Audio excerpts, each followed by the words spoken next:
Hello guys, it is Gative Theories here, and we are back for the final review of My Mum, Tracy Beaker. Today, we will be reviewing episode 3, and guys, if you want us to do a review of like the entire movie sort of thing, I've currently been watching it episode by episode with each cliffhanger at the end of each episode. But if you want us to do like a full movie review, make sure that you like this video. And before we get into this review, since you guys have asked for it, there will be loads of spoilers. So, I mean, if you're here watching episode 3, and you still haven't seen it, I don't know what you're doing, but just make sure that you go and check it out because there will be spoilers. And anyway, let's get straight on in with it. So guys, finally we have seen episode 3 of My Mum, Tracy Beaker. We have seen the full series 1, if you want to call it, or movie, or whatever this thing is, and it was amazing. By far the best episode so far, and you know what would have made it even better?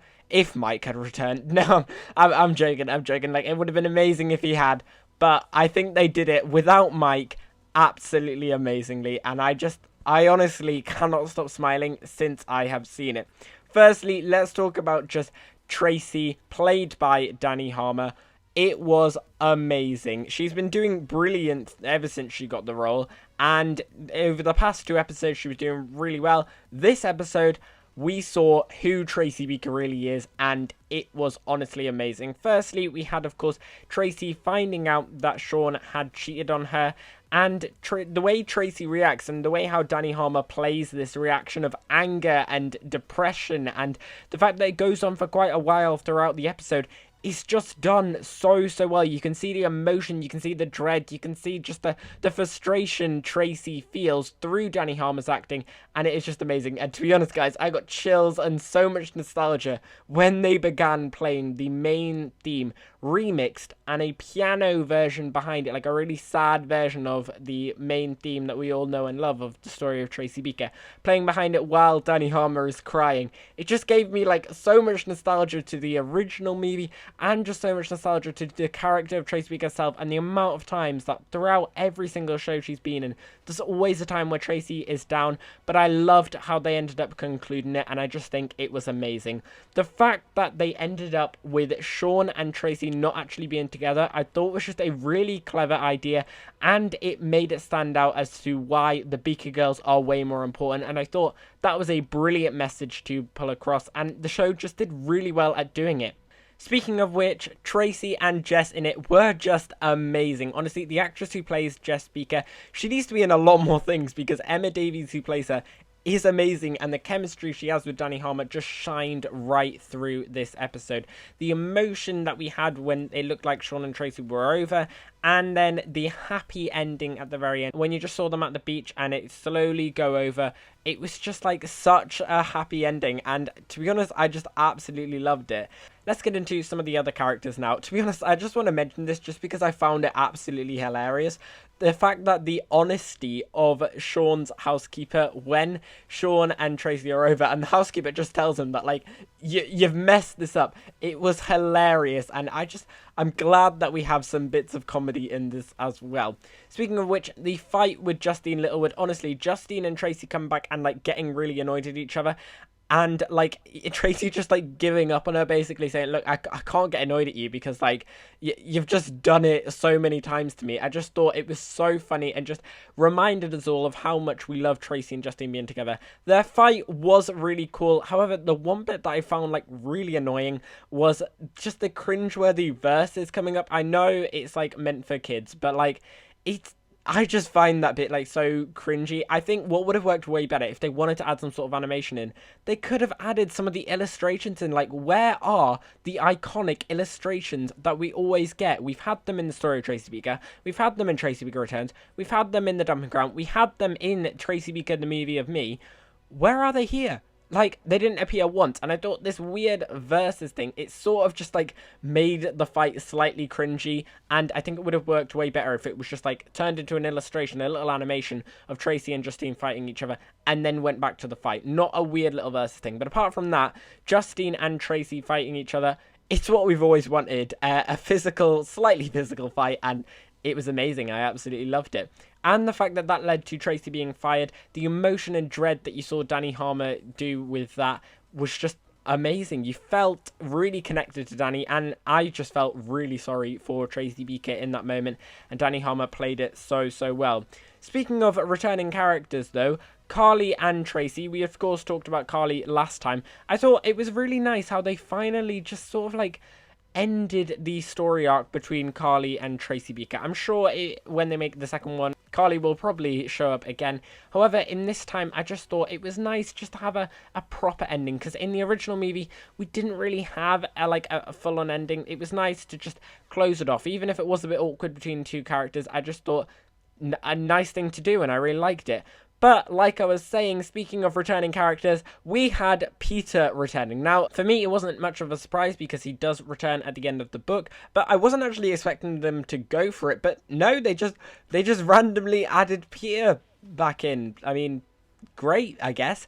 I think it was played by a different actor, so clearly they couldn't have got the original actor in. But, I mean, cool, Peter's in it. Like, we would have preferred Mike or Liam or anyone like that, but Peter, I'll take him. It's someone else, so yeah, cool. But speaking of Peter coming in, do you know what I did love? I did love the fact that at the very end, once Sean had made his apology, it looked like, oh, okay, the way how they were playing it out is that Tracy and Sean will have their happy end and they'll get married. But they didn't do that. And I think it worked so much better that they didn't. The message that brought across was a lot better. And giving Cam finally a happy ending, considering at the end of Story of Tracy Beaker, she finally adopted Tracy. However, she married Gary and it didn't work out. In Tracy Beaker Returns, she got the book deal, but, you know, it didn't really have much of that. I'm just glad that they finally gave Cam the happy ending she deserves. And I think it was a perfect ending. And also there has been lots of comments about how like the lack of LGBTQ plus community representation in Tracy Beaker franchise. Like you had Elektra, but I'm glad that finally they've made it official for Cam, because Jacqueline Wilson has confirmed it before, but it was never really confirmed in the show. And I think it's a great message to show all of the young LGBTQ plus kids who will be watching this movie. So I think it was a really nice way to end Cam's story arc, and I'm just glad that she finally got her happy ending.